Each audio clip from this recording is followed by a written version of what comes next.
Hello നമസ്കാരം. എൻ്റെ family gold ഫിഷിനും breed ചെയ്യാൻ നോക്കുകയാണ് കേട്ടോ. ഓൾറെഡി ഫാമിലി 50 എണ്ണത്തോളം ഗോൾഡ് ഫിഷ് ഉണ്ടായിരുന്നു. പക്ഷേ അത് പേരൻസ് സെപ്പറേറ്റ് തന്നില്ല. കഴിഞ്ഞ ദിവസം നോക്കിയപ്പോഴാണ് എല്ലാം എഗ്ഗിലോട്ടായിട്ട് കണ്ടത്. അങ്ങനെ അതിന് മെയിലും ഫീമെയിലും സെപ്പറേറ്റ് ചെയ്ത് നമ്മളൊരു ടാങ്കിലേക്ക് മാറ്റി. ഈ എഗ്ഗ് ചെയ്യാൻ ഇവർക്ക് ഏതെങ്കിലും മീഡിയം വേണം. അപ്പോൾ നമ്മളിവിടെ കൊടുത്തുള്ളത് ഫോക്സ് ടെയിലാണ്, വാട്ടർ പ്ലാന്റ്. അപ്പോൾ അത് ഇട്ട് കഴിഞ്ഞാൽ മാത്രമേ മീറ്റുകൾ ബ്രീഡ് ചെയ്യാനുള്ള തയ്യാറെടുപ്പ്. അങ്ങനെ നമ്മൾ 5 ഫീമെയിൽ ഗപ്പിക്ക് 6-7 മെയിലിനെ കൊടുത്തിട്ടുണ്ട്.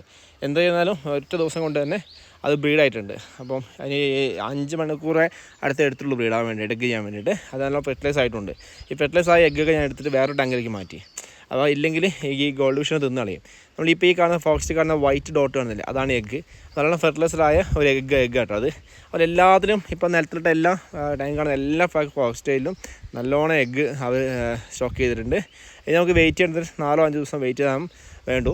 അപ്പോൾ നമ്മൾ ആ വെള്ളത്തിലേക്ക് ഓക്സിജൻ നമ്മൾ പൈപ്പ് ഇട്ടെടുത്തിട്ടുണ്ട്. ഈ കാണുന്നത് അടുത്ത ബ്രീഡ് ചെയ്യാൻ വെച്ച ഫോക്സ് ടെയിലാണ്. നമ്മളിപ്പോൾ ഓൾറെഡി എഗ്ഗിങ് കഴിഞ്ഞ് ഒരു മീൻ ചെക്ക് ചെയ്ത് നോക്കുമ്പോൾ എഗ്ഗ് ഓൾറെഡി കഴിഞ്ഞിട്ടുണ്ട്. അപ്പോൾ തന്നെ ഈ എഗ്ഗിങ് ചെയ്ത് കഴിഞ്ഞ് മീനിനെ സെപ്പറേറ്റ് ടാങ്കിലേക്ക് മാറ്റി അതിന് സെപ്പറേറ്റ് ട്രീറ്റ്മെൻറ്റ് കൊടുക്കാൻ വേണ്ടി പോകണം. ഓൾറെഡി ബ്രീഡിങ് കഴിഞ്ഞ് ക്ഷീണിച്ച് നിൽക്കുന്ന മീനാണല്ലോ, അതുകൊണ്ട് ഇങ്ങനെയാണ് മീനിൻ്റെ എഗ്ഗിടണം ചെക്ക് ചെയ്യുന്നത്. ഓക്കെ.